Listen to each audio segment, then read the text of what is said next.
La Tunisie affrontera très bientôt ce mardi à 21h, Inch'Allah, la Nouvelle-Zélande dans le cadre d'un match amical. Comme vous savez que malheureusement récemment la Tunisie a perdu au tir au but face à la Croatie, voilà 4-5. Donc c'était un match très très serré entre ces deux équipes, notamment où malheureusement aucune des deux équipes n'a réussi à marquer un but. Voilà, mis à part Djelassi qui a marqué un but sur hors-jeu, mais mis à part ça, ça a été vraiment compliqué malgré le fait que la Tunisie a été vraiment très très intéressante défensivement face à une grosse équipe de la Croatie. Donc voilà, la Tunisie affrontera dans le cadre d'un match de la 3e place face à la Nouvelle-Zélande justement en Égypte, Inch'Allah, très très bientôt. Donc comme vous savez, ça reste un match important parce que vous savez que ça reste un match amical de travail, notamment afin de trouver le meilleur dispositif possible, la meilleure équipe, la meilleure compo possible de la Tunisie qu'elle pourrait aligner dans les prochaines années, Inch'Allah, potentiellement. Donc voilà, on a clairement vu que voilà, Louis Chi, le coach actuel de la Tunisie, l'intérim, avait compté sur pas mal de joueurs, avait testé pas mal de joueurs, pas mal de dispositifs, et malheureusement ça n'a pas vraiment très très bien fonctionné, mis à part le fait qu'on a réussi à tenir tête à une équipe comme la Croatie, très très intéressante, avec des Modric, des Brozovic, des Gvardiol en face, vraiment des gros joueurs. On a réussi à tenir tête, donc clairement, franchement, globalement, c'est vraiment intéressant.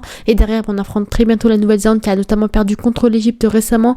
Donc voilà, c'est un match quand même intéressant qui oppose ces deux équipes, Inch'Allah. Vous savez que durant la dernière Coupe du Monde, vous savez, au Qatar, la Tunisie avait perdu lors d'un match 1-0 contre l'Australie, une équipe assez similaire de la Nouvelle-Zélande. Donc en soi, ça peut rester un match intéressant, entre guillemets, de revanche, comme on pourrait dire, afin de retravailler ces matchs-là. On sait que la Tunisie, contre les grosses équipes, la France, le Danemark, la Croatie, c'est une équipe qui réussit à tenir tête à des grosses équipes, mais derrière qui réussit à flop contre des petites équipes comme la Namibie, on a vu dans la dernière Coupe d'Afrique, contre l'Australie, contre des petites équipes, contre voilà la Corée du Sud, sans manquer de respect. Donc on voit clairement que la Tunisie, c'est pas une équipe régulière, c'est une équipe qui est vraiment aléatoire, entre guillemets, qui réussit à tenir tête à des grosses équipes et à flop derrière contre des petites équipes. Donc c'est vraiment une équipe imprévisible, encore une fois. On peut jamais deviner à l'avance, entre guillemets, est-ce qu'elle va gagner, quel résultat elle va faire.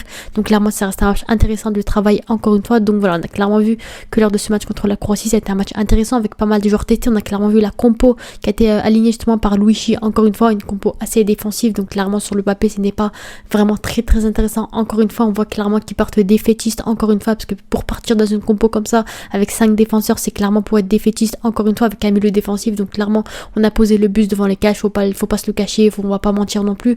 Donc là, c'était quand même un match très très serré offensivement et défensivement, et pourtant la Tunisie, c'est l'équipe qui s'est créé le plus d'occasions concrètes, encore une fois, qui était vraiment le plus intéressante offensivement et défensivement. Donc franchement, c'était un match quand même assez correct contre la Croatie, encore une fois. Donc voilà, une compo assez intéressante avec Ben Saïd dans le cage. Clairement, Ben Saïd, pour moi, c'est le meilleur gardien de la Tunisie actuelle. Quand on voit un petit peu cette stat vraiment intéressante, 11 clean sheets sur ses 13 derniers matchs avec la sélection, pour vous dire à quel point Ben Saïd, c'est vraiment un gardien très très intéressant pour la Tunisie, justement, malgré le fait c'est pas un gardien qui joue dans le meilleur club au monde, il joue encore à Monastir, et pourtant c'est un gardien très très solide dans ses cages, qui est très bon sur sa ligne. Donc clairement, pour moi, Ben Saïd, on a clairement trouvé notre futur Balbouli potentiellement dans les cages, notre futur gardien pour la prochaine Coupe d'Afrique, Inch'Allah. Ça reste un gardien en plus de ça assez jeune, donc clairement ça reste quand même une chose intéressante, encore une fois, un point positif comme on pourrait dire, encore une fois.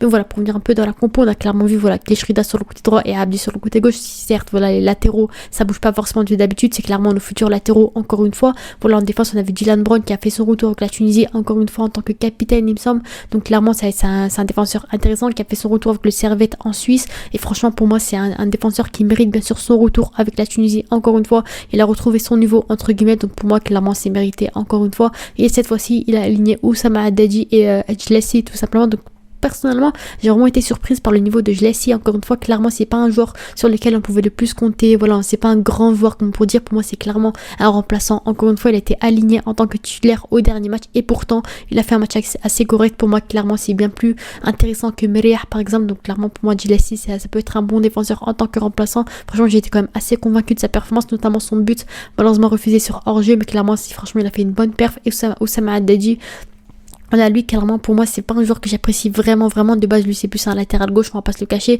Voilà, il a fait son retour avec la Tunisie récemment, parce que voilà, il enchaîne avec son club, etc.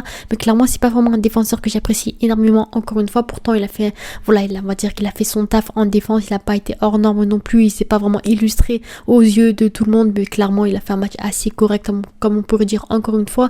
Et au milieu de terrain, on a eu un Nader Gandri qui a été aligné en tant que milieu défensif. Encore une fois, on a vu que Skiri était forfait. Voilà, c'était un peu compliqué. On n'a pas vraiment de vrai numéro 10. 6 et derrière Gondry était aligné en tant que numéro 6, en tant que polyvalent, clairement vu qu'il était quand même en difficulté, on va pas se le cacher, mais derrière il a fait le taf qu'il fallait, il a réussi à se débrouiller encore une fois, donc pour moi c'est franchement félicitations à lui encore une fois, et bien sûr au milieu de terrain Ben Romdan et Leidouni encore une fois. Personnellement bon voilà, je suis quand même dégoûtée sur le fait que Hadj Mahmoud malheureusement est forfait et blessé, parce que pour moi clairement c'est le futur de la Tunisie, on aurait pu l'aligner potentiellement, mais malheureusement il est blessé, c'est compliqué pour lui, donc pour moi en plus de ça c'était le moment ou jamais de l'aligner, de le tester enfin dans cette équipe de la Tunisie, parce que franchement malheureusement il n'a pas pu avoir du temps de jeu dans la dernière Coupe d'Afrique, c'était quand même compliqué pour lui, donc franchement j'étais quand même assez dégoûtée, mais derrière Ben Romdan, voilà, la première mi-temps était vraiment catastrophique de sa part, et la deuxième mi-temps clairement c'était vraiment l'un des meilleurs joueurs possibles face à la Croatie, donc clairement Ben Romdan c'est encore une fois un joueur irrégulier, malheureusement il peut faire des masterclass tout comme il peut être dégueulasse, donc là franchement j'espère Inch'Allah qu'il va pouvoir retrouver son vrai niveau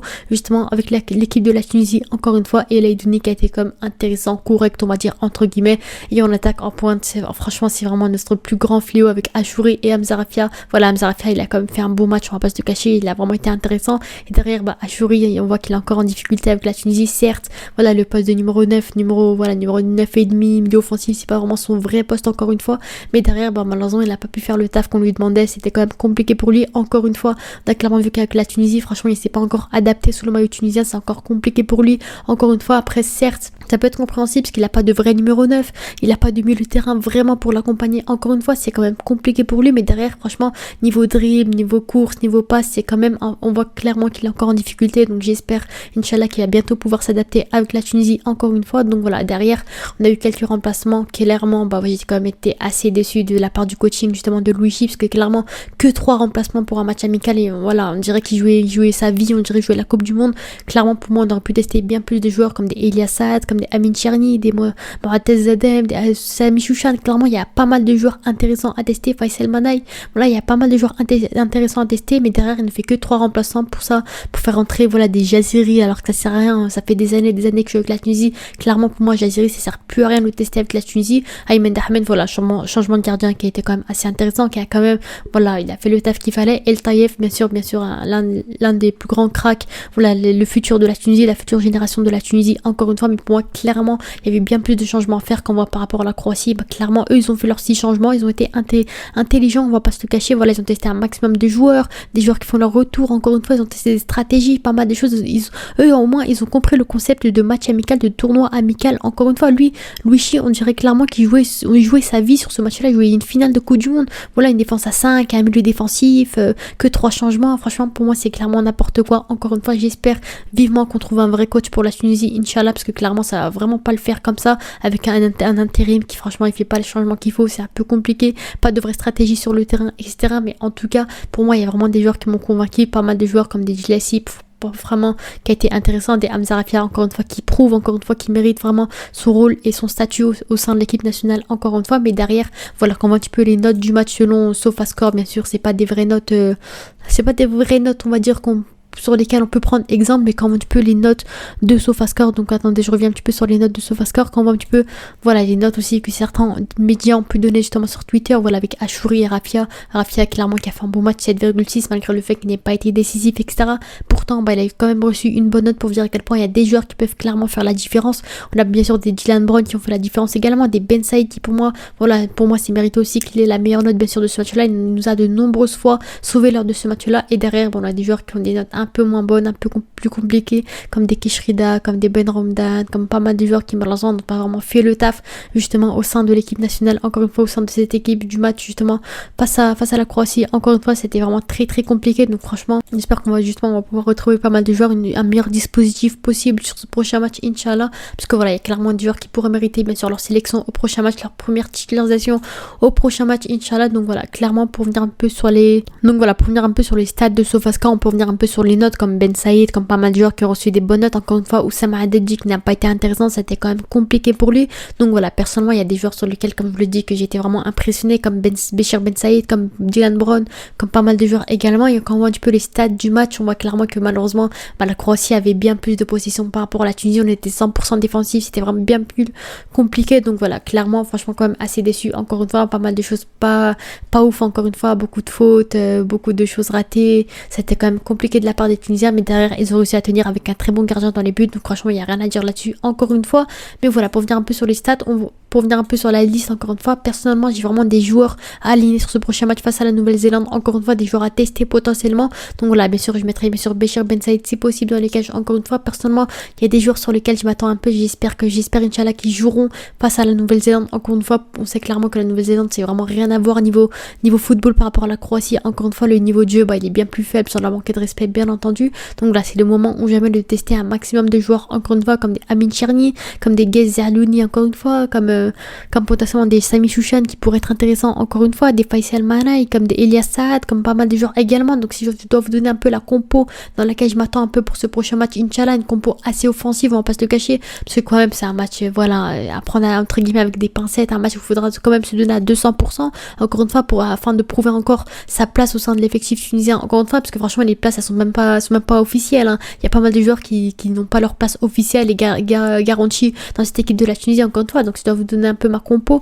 voilà, Ben Saïd dans les cages, encore une fois, clairement pour moi c'est le seul et unique gardien qui pourrait mériter son rôle au sein de l'effectif tunisien en tant que gardien numéro 1, bien entendu. Après peut-être il y a Aymen Dahmen potentiellement, mais pour moi clairement c'est celui qui a le plus prouvé actuellement, c'est Béchir Ben Saïd, encore une fois.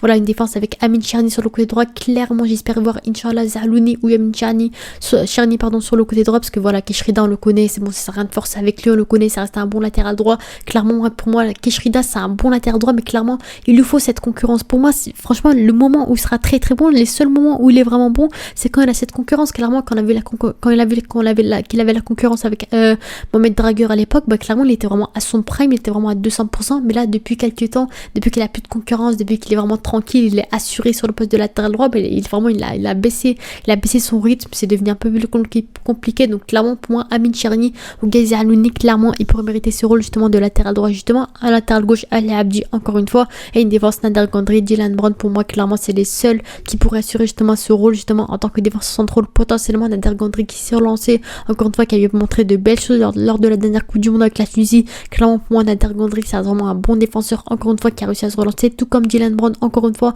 tous les deux ont réussi à se relancer. Donc clairement pour moi il pourrait mériter ce rôle, encore une fois.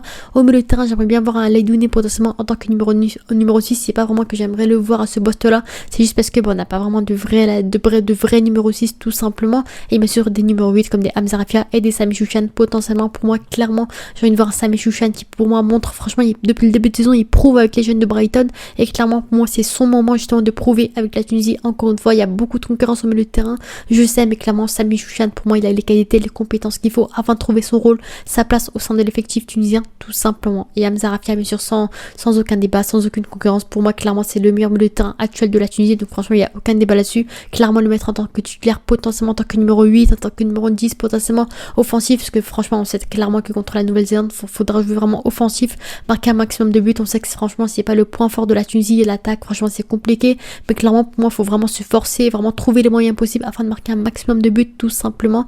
Et on attaque bien sûr Elias Saad sur le côté gauche, Aitem Jouini en pointe et Saïf Al-Taïef sur le côté droit bien sûr. Voilà, et c'est Elias Saad clairement qui n'a pas vraiment eu beaucoup sa chance avec la Tunisie, il a pas eu beaucoup de temps de jeu, c'est quand même compliqué pour lui malgré le fait que franchement il est vraiment sur un superbe début de saison avec son club en Bundesliga Liga 2 pardon. Mais clairement pour moi il pourrait mériter son rôle. Bien sûr pour moi Elias Achouri, il faut clairement le mettre sur le banc encore une fois pour lui faire confiance, comprendre par exemple qu'il a de la concurrence, franchement qu'il faudra se donner à 200%, et bien sûr mettre un Elias Saad qui pourrait lui aussi montrer ses preuves, et afin de trouver trouver un peu ses preuves, ses qualités, il faut vraiment trouver la relève justement de Msekni avec la Tunisie, peut-être un Elias Saad, peut-être un Achouri potentiellement, mais en tout cas pour moi clairement c'est deux et les gauches qui ont vraiment un énorme potentiel bien sûr, et Aitem Jouini en pointe parce qu'on sait que voilà Jaziri est très mauvais et dégueulasse, donc il n'y a aucune concurrence. Bien sûr clairement mettre Jouini en pointe potentiellement, et bien sûr le Taïef sur le côté droit parce que voilà pareil il n'y a pas de concurrence vraiment, voilà peut-être Srarfi, mais pour moi clairement le Taïef il peut largement le tracer, largement le battre. Donc clairement pour moi cette compo peut être vraiment très intéressante, assez offensive, peut-être mettre un